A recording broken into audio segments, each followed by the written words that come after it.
We'd like to welcome you to this video, a part of the Omega Starter Pack. It gets you off to some first steps, some foundational steps that are really going to launch you, we hope, into a better place to where you can get off to a great start, be solid in getting heart change. Today, we want to talk about a new normal, developing new normals, because this is so powerful. That's even a term that a lot of times people don't understand. In the last video, we talked about SAFE, and that is so important. It's something that's happening inside of you, and until that piece begins to be solidified and in place, you're not going to be able to trust enough to be accountable. Well, now we're moving into that accountability piece. Time is perhaps the most important piece of accountability. When you start working in that, you're laying another foundation for getting better. Now, let's just back up and start with a concept that I call normals. People don't think about this, but I'm going to take it back to how children develop. And I want you to think about something as simple as hand-eye coordination. Before there's hand-eye coordination, there's just movement of the hands. It's random, and the first thing that happens is the hands start coming to the mouth, and then at some point I actually start seeing my hand as a child, and then after I start seeing my hand, then I begin picking things up, and then I begin throwing things. I give you this illustration to show you the idea of baselines, where I start with one thing and I don't even know what I'm doing. And then I add the next thing. There's a baseline that comes on top of that piece. And then the next baseline. Well, normals work like that. And I want you to think about how we are as people. If we had to make decisions every time we did something, can you imagine how much it would slow down if you were having to stop and go, okay, where is my hand right now? Let me move my hand where it needs to go. Think about how much it would slow down. And our lives end up being desperate for normals. They end up being desperate for baselines so that we're not having to think about anything and everything. And we tend to do this in terms of our calendar. We tend to do this in terms of our use of time, where we lay down these baselines and all of these things become instinctive. And even if it's very, very unhealthy, it ends up being easier to do the unhealthy thing than to do the thing that we really have to work hard at in order to change. So I want you to think about this. Another concept that we've talked about, I talk about the blood creates the bones and the bones create the blood. Well, do we start by thinking through all of this stuff and understanding it all? Or do we start with a basic calendar of let's get some things plugged into a calendar and begin to develop a healthy pattern? And what we find is it actually works better if you start with just the simple basics of let's start building a calendar and let's get this piece in because it's the most important baseline. And then let's put this piece in, and then let's put the next piece in. This is an overview of what we're going to be talking about today. And so I would like to welcome today, Charlotte is with us. Welcome to the program, and welcome Heather. And so we are talking today about how do we get started with these different pieces. Now, I want to go back to law number one, which is trust enough to be accountable in the areas of time, money, and relationships. And so when we start with that, we understand that I've got to get somewhere. I want to move. I'm not just doing things to be accountable to people. I'm literally changing my life to build new baselines, new healthy baselines, new normals, so that things become instinctive with us. Charlotte, I'm actually going to start off with you. You actually came into the program very organized, very much with your calendar. So in order to help you, we actually had to destroy your calendar. Well, I see today when I'm looking back at it was in my organized strength that I hid. And looking very organized, being very active, going to very many different activities, organizing my children's activities also. Everything was on the master calendar. and being able to live in that life, I could hide behind the perfect life in my addiction. What's interesting, we talked last time about SAFE. And so SAFE is actually kind of like the opposite of that is insecurity. So you've got this insecurity piece. Well, if I'm an organizer, for me to live inside of SAFE, I have to have everything organized. I have to have every detail in place. And so that ends up being a human supplement, a human solution so that I can move to a place of SAFE. It also looked good. Everyone saw how active I was and what I accomplished. And not that I set out to accomplish things, but it just looked like life was good. So it was a badge of honor. It was your normal. It was what felt right to you. Yeah. And because it felt right to you, you were clinging to it. And so in order for us to help you, we kind of had to deconstruct that. And it started off with, no, Charlotte, you can't go to work. There was no we. It was it was me. So I was a dictator at that point. Yeah. But I can say after, and I remember when I came into the program also to go out and volunteer at Reuse It, where I have found a good, safe place. But I also wanted to accomplish things there. I was going to use my 2 hours or 3 hours and finish the project I was working on. And here people came up and wanted to talk to me and visit. And I was like, I know when you ask, so how did it go at Reuse It? Well, I just didn't accomplish what I had set out to do because people came up and wanted to talk to me. And then it was about, but that is what this is about, building relationships and getting out of the organized productivity life that I had lived. So you would have been one who would have said, okay, I know how to do calendar, I can do this, but you would have set up the priorities, obviously, according to your normal, according to your comfort zone, and you would not have gotten heart change. Exactly. Yep. And frankly, that's something that we want to get across to you, that you may feel like you know how to do life, but you're doing life out of your old normals. You're doing life out of what feels right to you. And there's a good chance that your use of time is hiding some of the things that are lurking underneath that need to be addressed.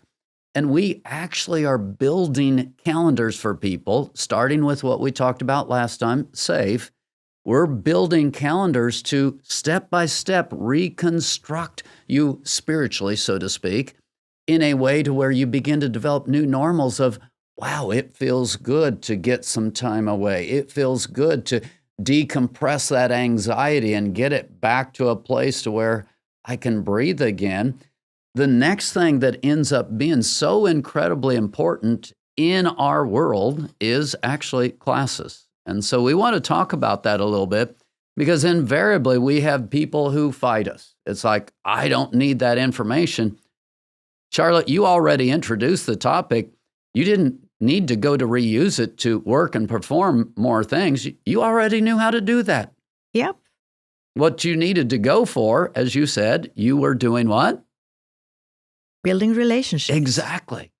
And so all of a sudden, it's almost like we were helping you change an entire value system because now it's no longer about this productivity piece. Oh, it's about relationship, and relationship is going to help me. Now, well, another thing with that, though, when we talk about classes or houses, when we come in here, these are not the people I would have chosen to build relationships with either. And I hate to say that and admit that, but I love the people I live with now and the relationships I have built in the classes and with the people. But that was also this preconcept, that idea I had.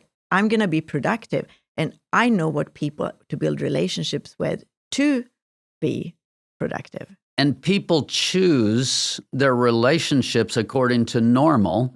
So they're going to choose that. They're going to make these kinds of choices. So we get to classes, and almost immediately everybody assumes, oh, well, you want me to get information, because that's how we look at classes. And what we would say is that our classes are designed very differently. Yes, it is about information. You do have blind spots, and you'll hear about that in future videos. You have places where you have belief systems. You've been taught in a moralistic way that something is right that is not biblically right, that is actually unhealthy. It's going to destroy you. So are there information pieces that we want to address? The answer is yes. But actually, what I believe is most important about our classes is actually starting towards the relationship piece, because what we have, we teach for a little bit and then we stop and we ask questions. And the questions aren't information. A lot of times in Christian programs, it's kind of like, okay, let me give you this question. And I have a friend who said, if in Sunday school, there's one answer that works for every question. And the one answer is Jesus. Exactly. You've got it. And so it's kind of interesting. A lot of times in Christian programs, it's, I know the answer to that. I know it's Jesus. Well, that doesn't work here, because the questions that we ask are going to bring personal reflection. They're going to ask for sharing, which means I'm already starting to lay the foundation for relationship. I'm actually learning to do relationship inside of an information system. So I'm getting two things at once. This is part of why our classes are so important. They're not just an information place. They're not just laying foundations of thought that are going to be helpful, but they're also helping you with relationship systems. Heather, tell us a little bit about your experience coming in, what you expected from classes and what actually materialized.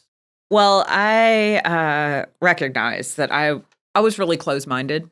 I had been in treatment numerous times, very jaded, and had a lot of prejudices about what am I going to do here? Like, what are you going to teach me that they haven't already tried? Because I started going to treatment when I was 14, 9 treatment centers, being in jail, all these different things. I and not to mention 12-step programs and self-help and every other kind of thing you could imagine, trying to fix myself. And so when the proposition was a program for a minimum of 18 months, I was just like, are you kidding me? Like, what can you possibly tell me that is going to make a difference in my life that I don't already know? So yeah, your observation about the information thing, I was selling it way short. I did not understand. I think it was actually within my first week that I spoke with Matthew and told him, there's something different going on here that I haven't experienced before. We're going deeper than just information. Well, let me break in. Now that you have had more time, just evaluate it from an information standpoint. And of course, I threw it to you on the relationship side, et cetera. You'd been through multiple programs. Is there different information here that you are learning? Yes. The foundation, first of all, is different. The principles on which it's based is different than anything that I've ever been a part of. I had been in spiritual programs, but not a Bible-based program. But even beyond just studying the Bible, because I knew the Bible, I know the word, it goes deeper, even beyond a psychological aspect, but there is that too, when we talk about core issues and triggers and all those types of things. Obviously, I do believe that the information level that we give is very different, and it is much deeper. It's deeper because it goes into the whys. We help people understand not just what they do, but why they do it, what all the different constructs are. And then it actually takes another step of application, and it helps them see, how do I get from point A to point B? And so in the class, the questions aren't just relationship. They're not just sharing. They also get deeply into application. They get deeply into the whys and the hows. I mean, these are layers that you don't get very often in programs. Right. So a lot of programs, it's about what are my triggers? Why do I use very, what I would now consider to be very surface level. What's my usage history? How much did I drink? When did I drink? Changing people, places, and things, all of those types of things. But what I did know was that none of that had worked for me. I had had periods of sobriety. I had had periods of success, reunited with my family for brief periods, getting back on my feet, and I still relapsed. So I knew that there was something going on deep inside of me that was continuing to sabotage any success that I would be making. So I wasn't sure. I didn't know where to turn, and I just trusted that God brought me here. What I found in the classes was not only information, looking at things from a different worldview, but also practical application. I'm always asking, okay, what does that mean to me? What does that mean in my life? How do I apply this? How do I take this into my family? How do I take this into my work? Because otherwise it's just more information. I have a wealth of information and no idea how to apply it. So I do love that the questions that we do and the exploration that we do and the sharing with one another is about how can I practically apply these principles in my life to start to see differences and changes in how I'm living. Another piece, I believe, is modeling that goes on. We use a system that's more of what I would call an eldership system. I don't necessarily like that, but in the church, you have the idea of people who are farther along, who come alongside and mentor others. And some programs are more peer-based, where, okay, we're going to do that. And yes, there is peer connection in the program.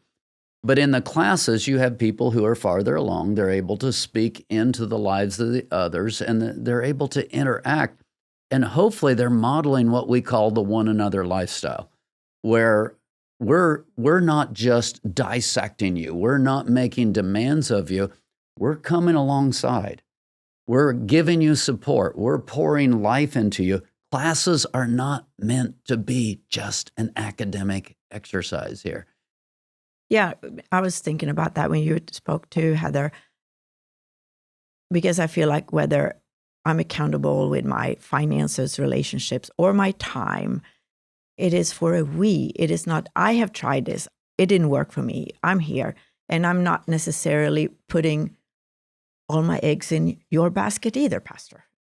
Because it is to the group, to the one another's in the house, in the classroom, that I have to be accountable. And my decisions and my schedule, it impacts everyone. And we're in this together. And to have the we feeling more. And I think that is so unique. It's not just my recovery and my walk and me connecting with God. It is the we feeling that we have in the program here, the one another lifestyle. And to me, that is probably what I keep the closest at my heart at this point, how much we thinkers we are. Invariably, when people come into the program, it's like there's this, I've got to get my job, I've got to get going, I've got to be successful. So classes end up being a competition for that. And there's a fight. We have this fight with people. And what we feel like and what we see that is successful is there has to be that shock to the system to where people slow down. They begin to do this interaction with other people. So they're getting the relationship piece. They're getting the information piece. They're starting to see their own blind spots. They're learning to do application. They're learning things like the one another lifestyle. And wow, there are people here to back me up. So a lot of times people are like, okay, I'll quit fighting you. I'll check off the box. I'll go to class. That's not what we're about. Yes, we want you to check off the box, but we're about heart change. And as you're listening, I hope you can change your thinking about classes, because that safe time period, I believe, is one of the most powerful things you can do. But then to move from there to where I'm now beginning to incorporate the classes in a way that's going to move me. It's going to move me to a different baseline. So often we have people who come into the program that they're 6 months into the program and they really haven't gone a week's worth. Now we're trying to change that by being more forceful on the front end of, no, you have to create this space. You need to attend class. You need to get these things. But even so, it's still possible for a person, if they come into the program and they don't have the right attitude, it's possible for them to sit through class, not understand the dynamics of what we're hoping them to get in the classes, and they're 6 weeks, they're 6 months down the line, and really the stuff that should have happened in the first week, the first 30 days, still hasn't even sunk in. We find that a lot of times with people we work with. And I would say it's not just the classes. It's about learning to appreciate to be bored and to just sit and to use that time. At least when you go to class, what we call class, you have people around you, but you're going to have alone time that is valuable also. And you need that time. And just coming in and appreciating alone time and just sitting still in that is something that is so undervalued in society. And that really speaks to the normal piece. We're talking here about developing new normals. Well, one thing that is not normal in our culture is alone time. What's not normal is time that's not busy. We've got to have our phone. We've got to be stimulated. No, we've got to be highly stimulated. So stripping down some of those normals to get to a baseline, first of peace, secondly, of getting to where I actually am going to value relationship, first of all, with God and with people. If you need to be highly stimulated all of the time, you won't develop a walk with God. If you need to be highly stimulated all the time, you won't be able to do relationship. One of the things I get in trouble for, my wife is always frustrated. If I glance at my phone, if it beeps and I glance at my phone, it's like she just feels it. It's just like it just screams at her that he doesn't care about me as much as he cares about the phone. Well, being able to set that phone down and ignore that interruption, that is a powerful piece. And that's part of classes. That's part of following the schedule that we're laying out here. It's incredibly powerful. If you don't change that normal within you, what's going to happen is you'll check the boxes, you'll go through the routines, but you won't raise up that walk with God. And that's part of what the classes will do. They'll teach you how to do the walk with God. You won't increase your relationships with people. And again, that's part of what the classes will do. And if you don't get those two pieces in place, those two pieces are what builds into you a sense of worth, a sense of meaning, a sense of purpose. If that sense of worth, meaning, and purpose doesn't get built, then I'll guarantee you, when you leave here, you will fail. So there's many things that go into what we have set up in terms of the order of things that we're proposing for people. And when people come in, they don't understand any of this. All they understand is the inconvenience of, you're asking me to do what? We've put a lot of time and thought into these kinds of things in terms of what we believe step by step will help you get better. And especially on the first few weeks, one of the things that we want you to start with is value in relationships. Part of that will come from class. But one of the things that we want you to work towards, you won't necessarily get it done at week 1, maybe not week 2, but we want you to work towards having 3 hours every week in your schedule. It's put down where I'm spending specific time with a person that I would consider to be a mentor, maybe a peer, that is able to pour something into my life. And we really want you to schedule it for something more like an hour long. Most people today, if they get past about 5 minutes, they're starting to get uncomfortable. You might have that. But talk to me about the role that mentors have played in your life and in your recovery. Heather, I know that one's been important to you. It certainly has. And it's nothing that I really thought that I needed. But in looking back over my history and my attempts at sobriety and my attempts at living differently, it actually is the one area that I had not given enough energy, attention, or importance to. I didn't. Part of it is my pride, and I definitely see that. Like who's going to tell me anything?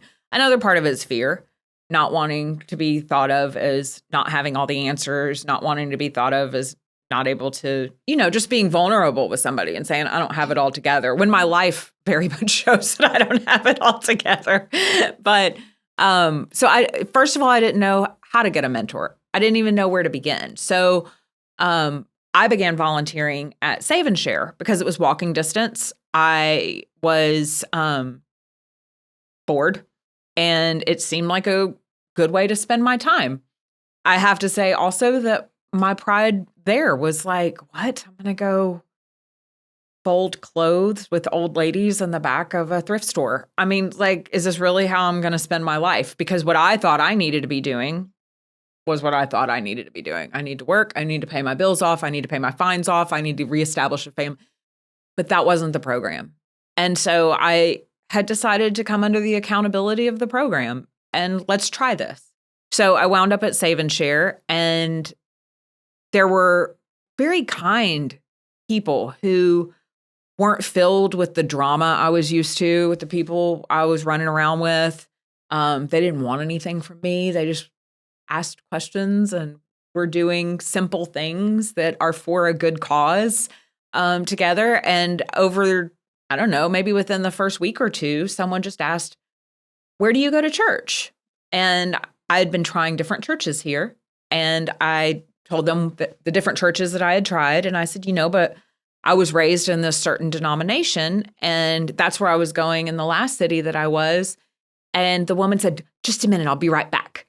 And by the time my little 4-hour or 2-hour or however long shift was over, they had a couple of women from that church, right, getting my phone number and, can we pick you up for church? Can we take you to this place? And so I went. And that was my first little connection point with anybody outside of the program.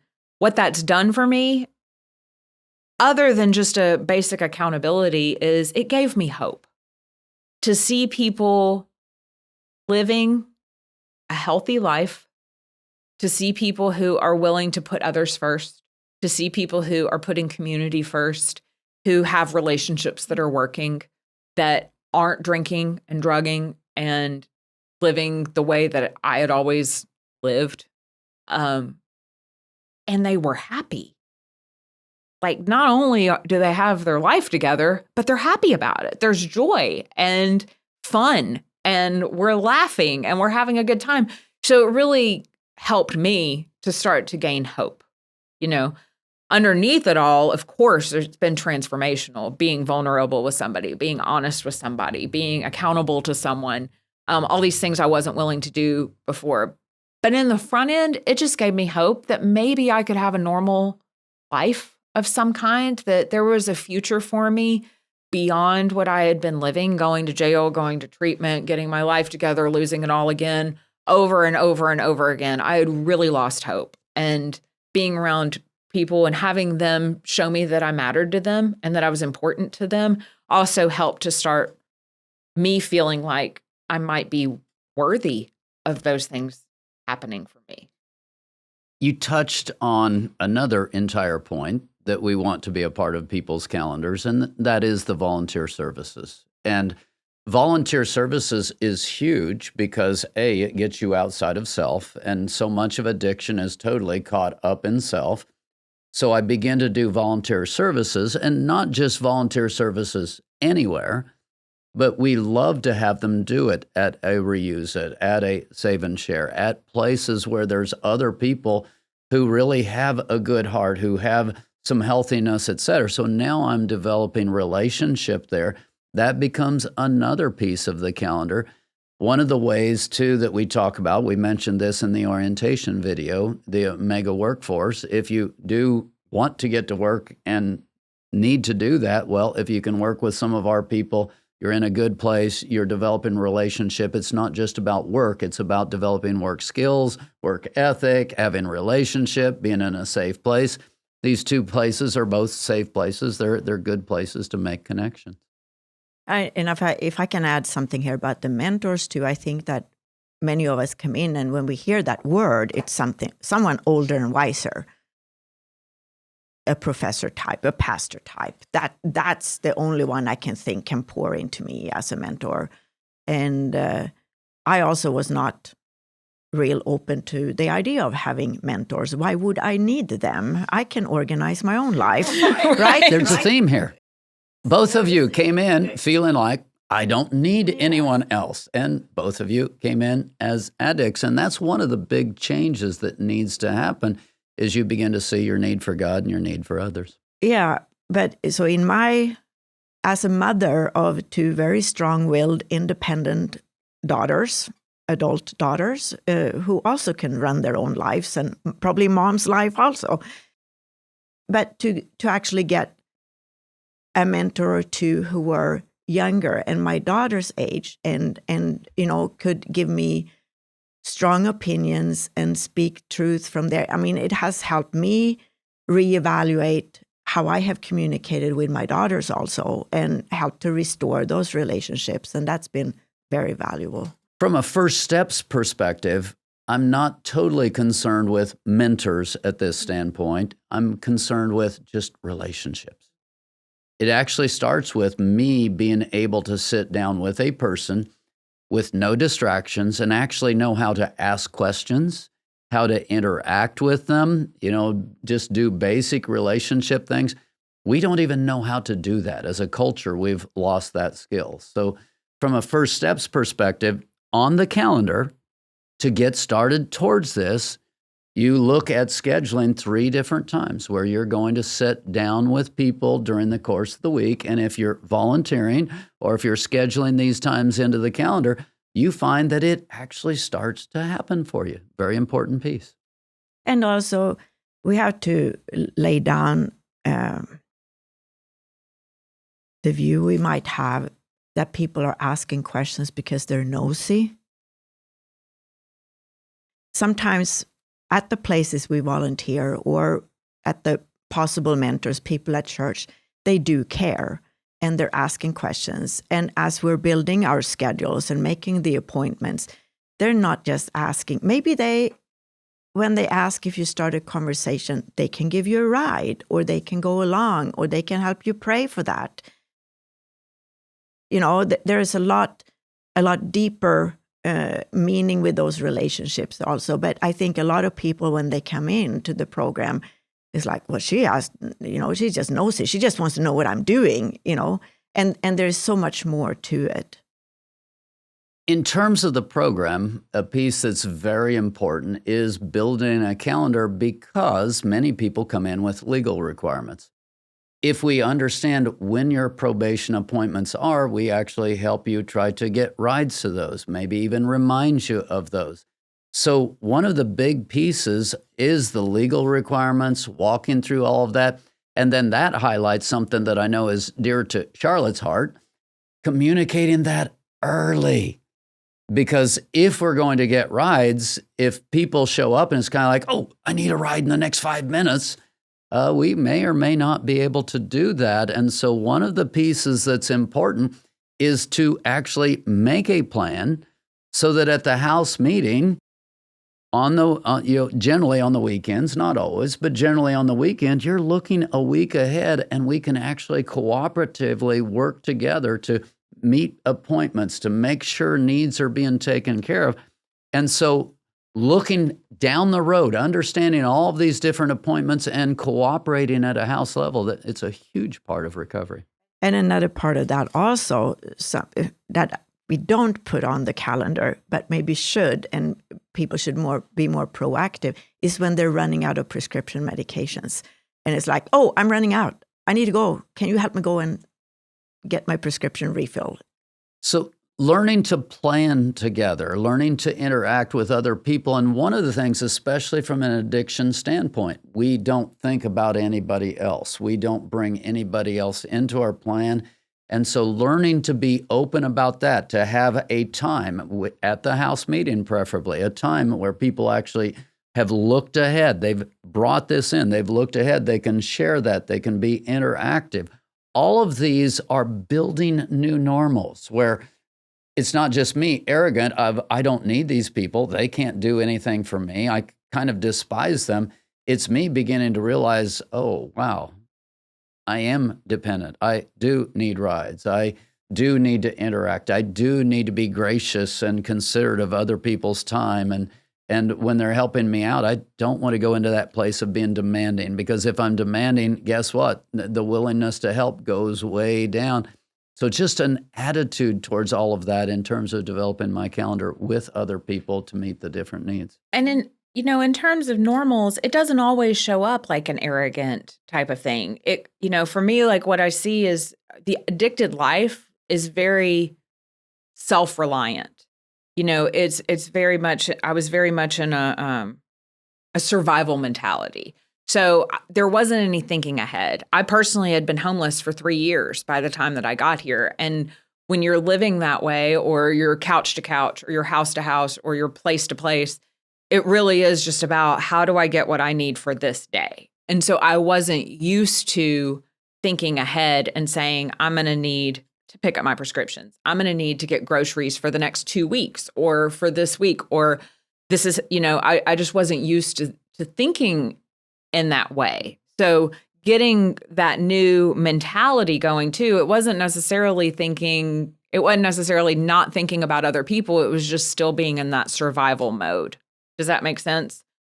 And also, I think that may not be the first thing that should come to mind when you come into the program, but the way we as leaders try to approach this accountability of time for those many women who have children and men who have children and want to be reunited with their families and children.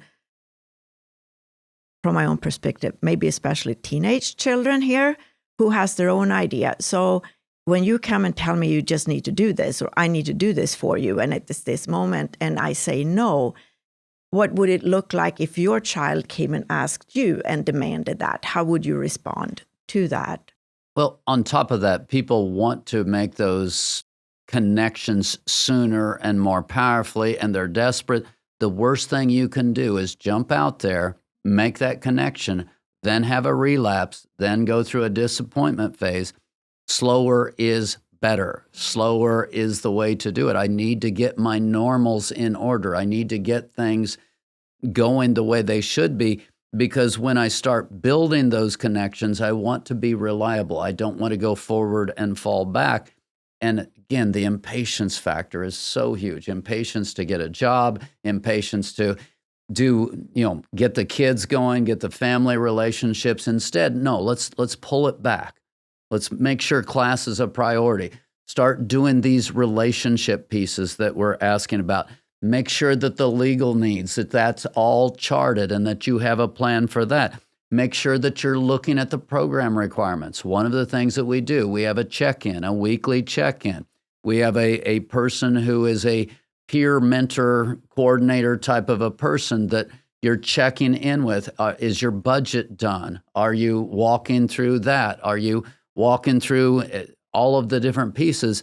See, these things are incredibly important, and they're all a part of you just learning how to do life in the way that you should do life. And they're there to help us.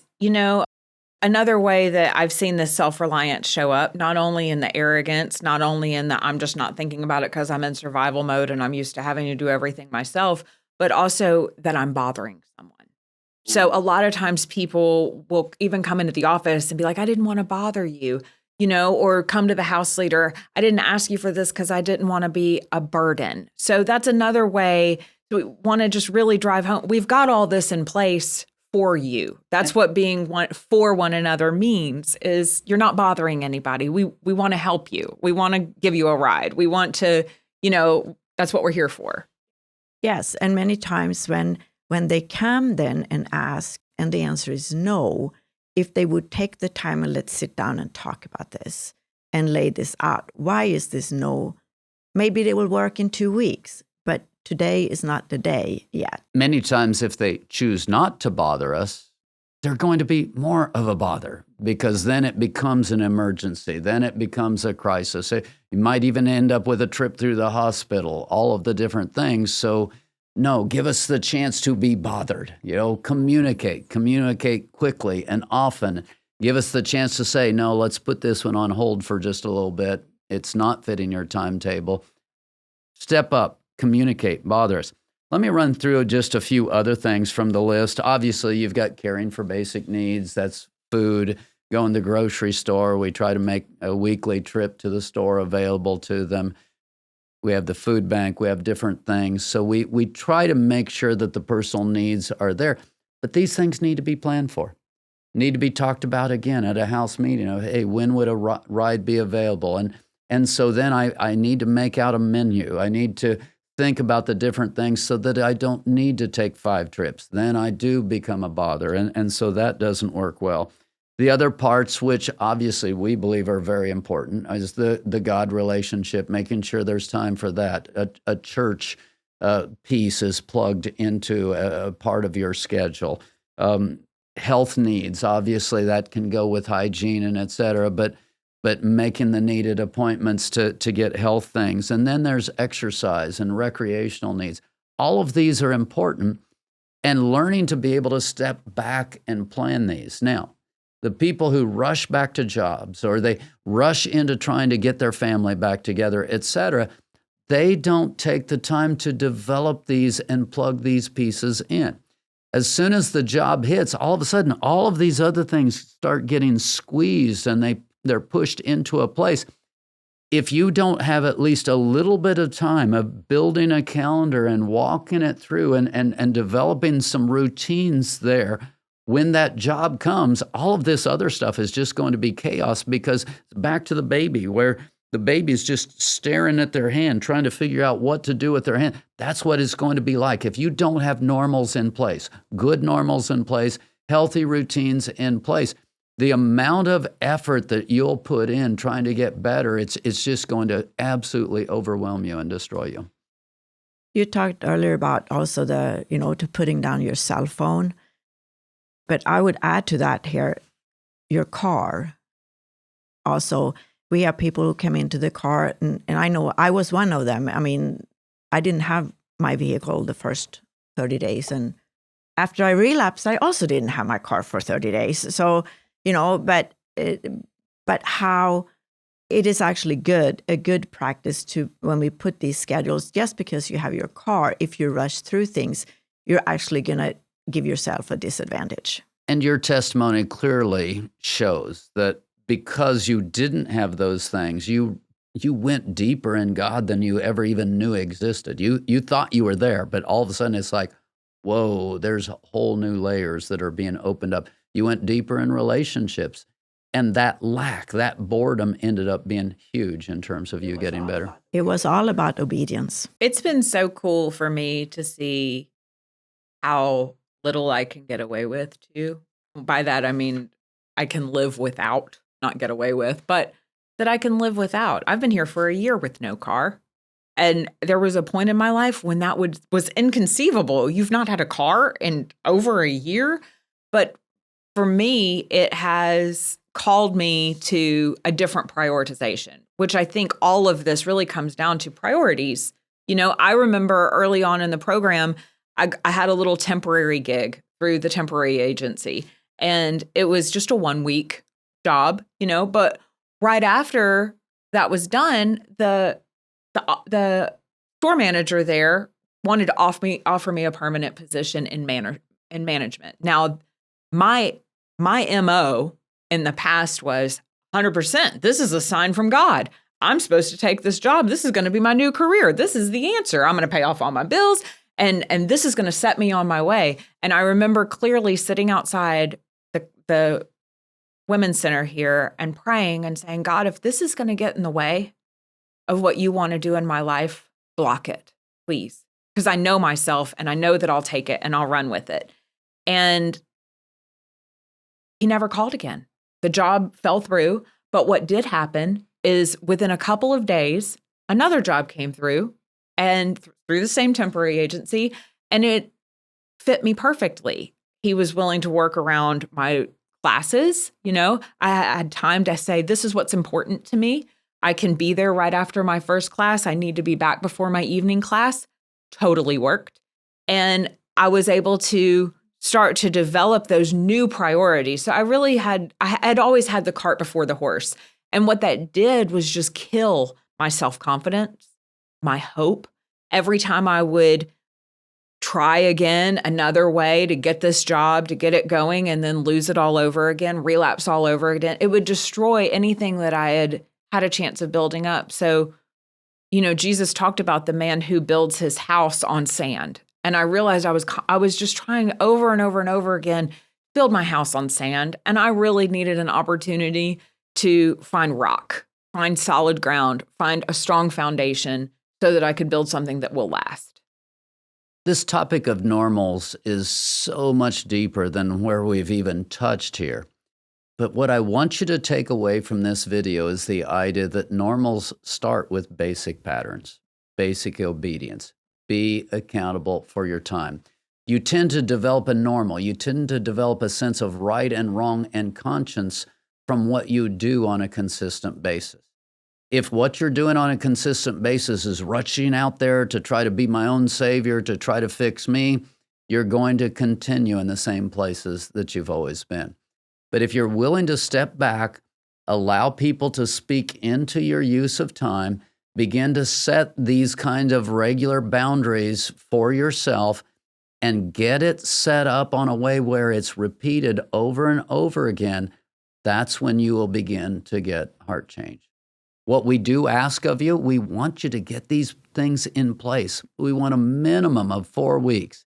It takes that long to develop a habit.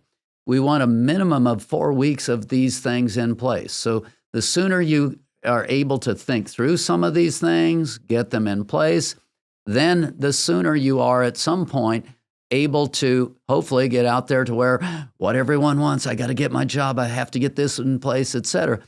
But plan to get your normals, these routine pieces in place. If you don't do that, it's going to fall apart quicker than you could have ever imagined. So hopefully this has been helpful. We're trying to lay foundations for you that are incredibly important in the program. We spent quite a bit of time on class because of the value of it, and so many people fight us on that one. Each of these pieces that we're talking about is so important. It's so incredibly vital. It would be easy for you to write it off. It would be easy for you to say, well, it's just one more thing that they're requiring. But hopefully give us a little more credit than that. We've thought through these things. We've thought through what it takes for you to get better. And we ask you to trust enough to be accountable in this one, in the area of time. But also we'll talk in other videos of finances and relationships.